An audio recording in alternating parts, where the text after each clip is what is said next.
Como continuación del tema de la médula espinal, en esta ocasión vamos a hablar de las principales patologías que la afectan. Además, daremos las características principales concernientes a estas patologías para poder identificarlo. Continuamos con el video.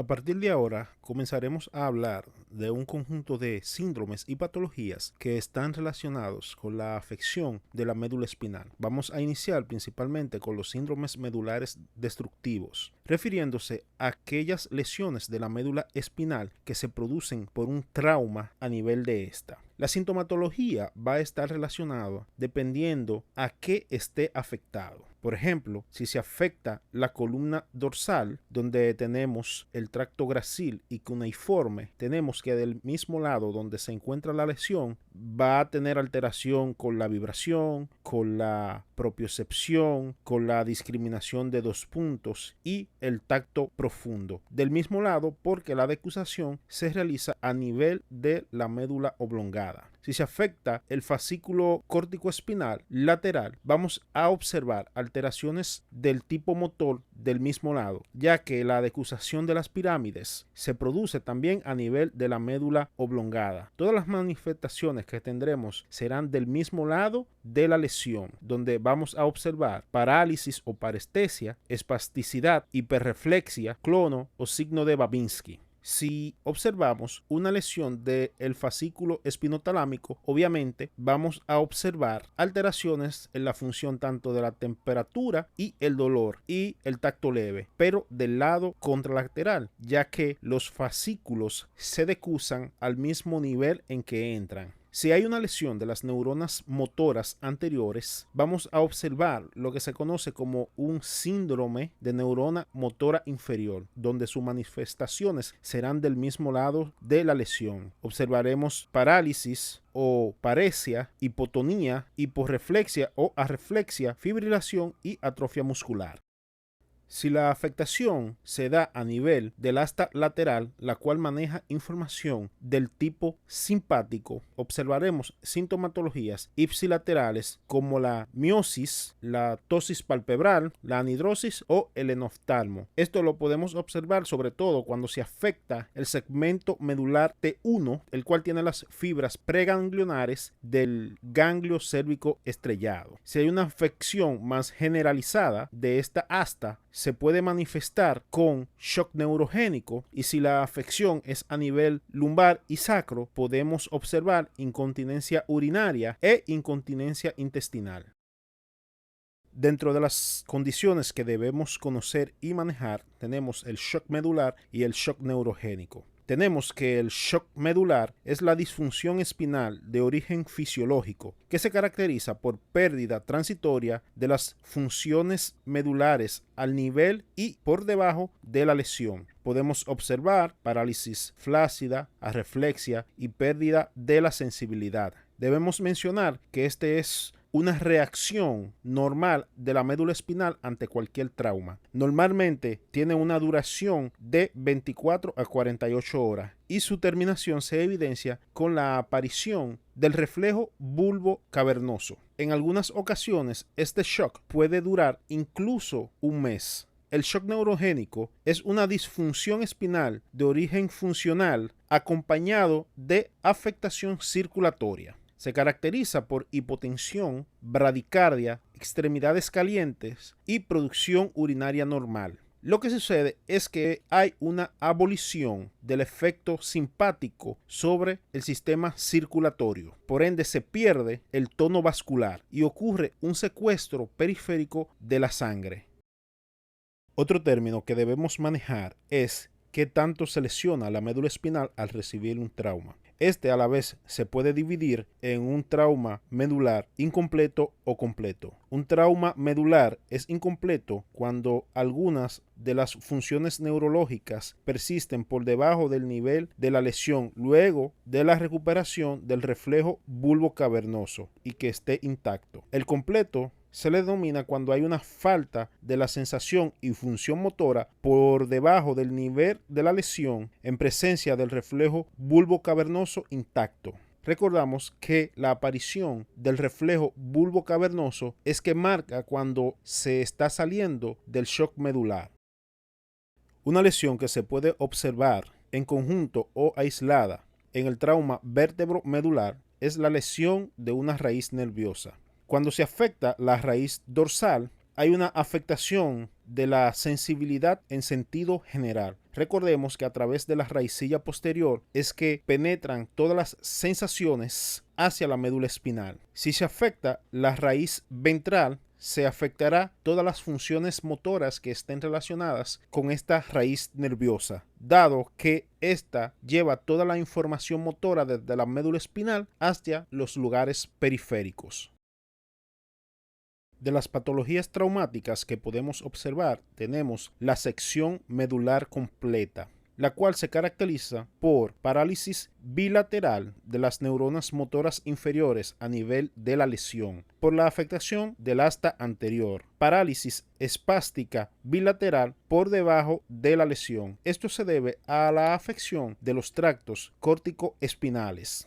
Tenemos pérdida bilateral de toda la sensibilidad por debajo del nivel de la lesión, por la afectación de los tractos espinotalámicos y los tractos gracil y cuneiforme. Pérdida de la función voluntaria de los esfínteres. Esto se debe por la afectación del cono medular que lleva la información de los esfínteres.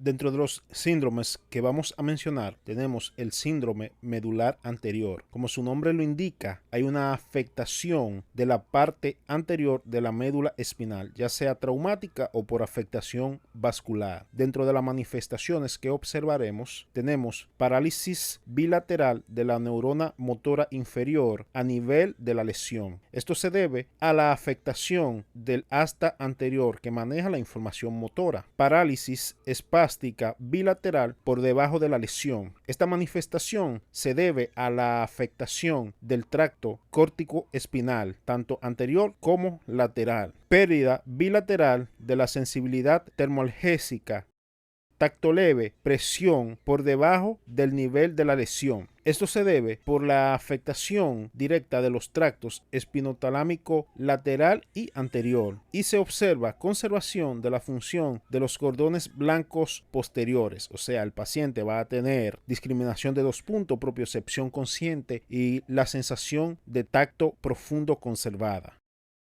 Lesión de la comisura blanca anterior. Debemos recordar que por la comisura blanca anterior se produce la decusación de los tractos espinotalámicos, tanto anterior como lateral. Esto se produce de forma oblicua en dirección de 2 a 3 niveles. Por ende, la afectación de la comisura se manifiesta con la reducción o pérdida de la temperatura bilateral.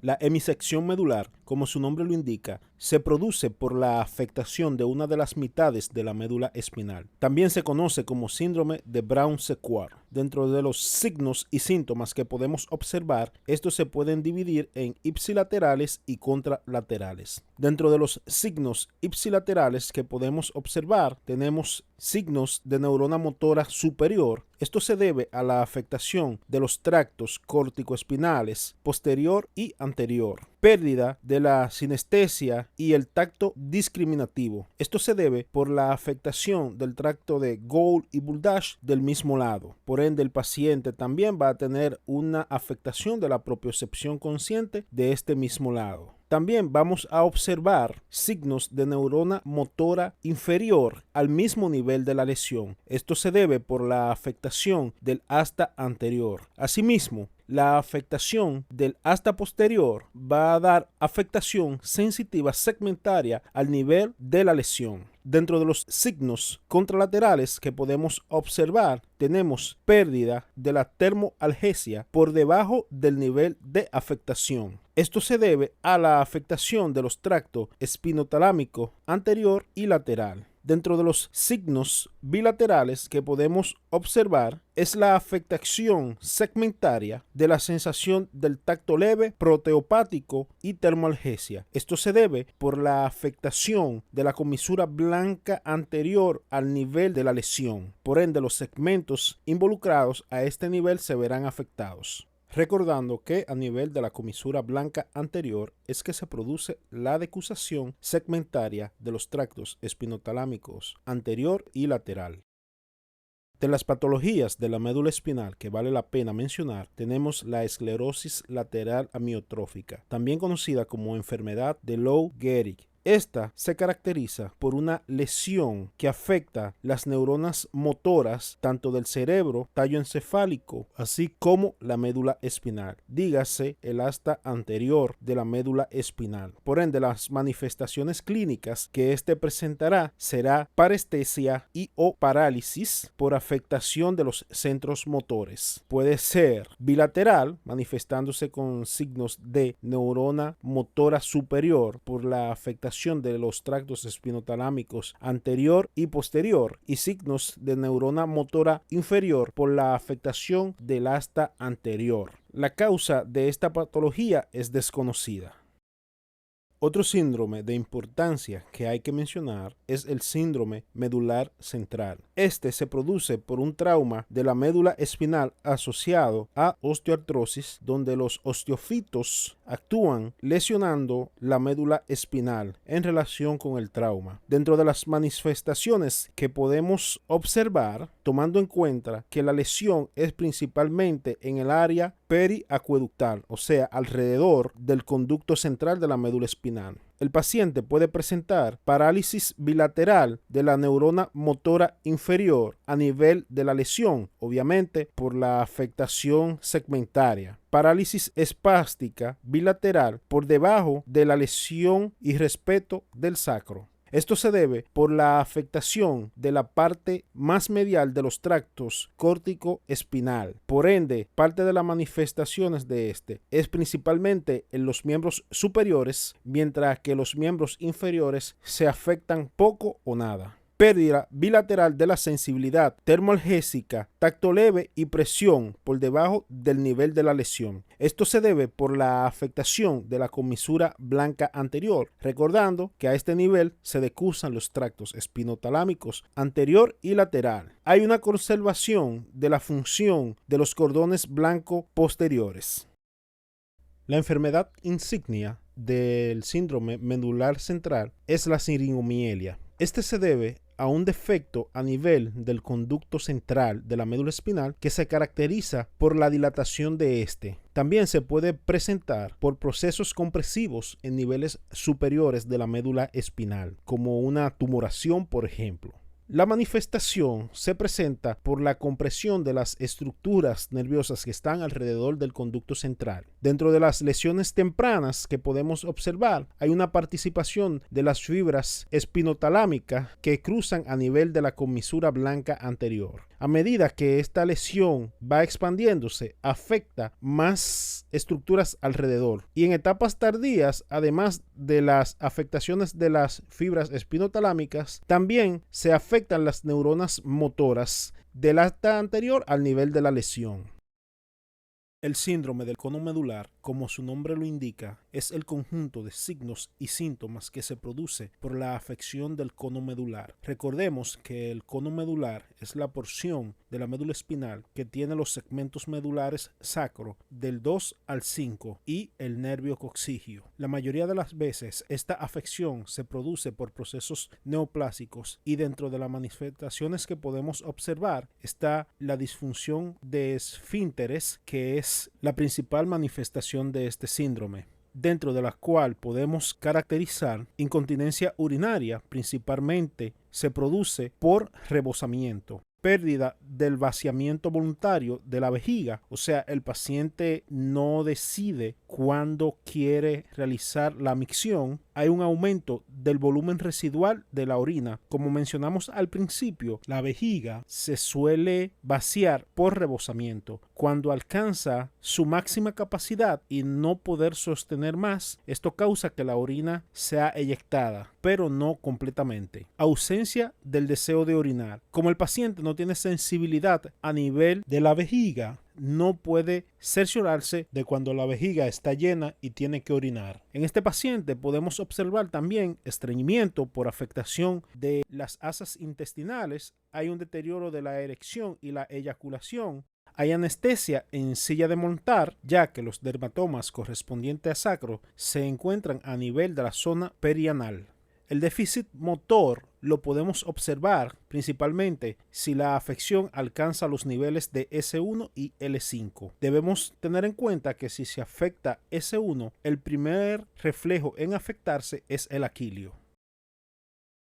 El síndrome de la cola de caballo es muy parecido al anterior que ya mencionamos. Incluso en ocasiones es difícil de diferenciar uno de otro. Como su nombre lo indica, este síndrome se caracteriza por la afección de la cola de caballo, que corresponde a los nervios sacro y lumbares que recorren el conducto espinal hasta su salida en los niveles más bajos, posterior al nivel de la médula espinal. Dentro de los síntomas y signos que podemos observar, el principal de todos y el que aparece más temprano es el dolor radicular temprano, que lo diferencia bastante del síndrome del cono medular, que generalmente no causa dolor. En este tipo de paciente podemos observar parálisis flácida o paresia de los miembros inferiores, como si fuera una afectación de neurona motora inferior. Podemos encontrar anestesia en silla de montar por las zonas de los dermatomas a los que corresponden estas raíces nerviosas. Podemos encontrar arreflexia rotuliana, sobre todo cuando se afectan las raíces nerviosas de L2 a L4 que corresponden a la inervación del cuádriceps femoral, donde podemos observar también atrofia de este. De una manera más tardía podemos encontrar afectación de los esfínteres, al igual que en el síndrome antes mencionado, lo único que este lo presenta de una forma más dilatada. Por último, mencionar que el síndrome de la cola de caballo es una urgencia quirúrgica. Normalmente, este síndrome se produce por traumatismos, aunque también se puede producir por tumoraciones. Y cuando este se presenta, lo ideal es operarlo de forma inmediata.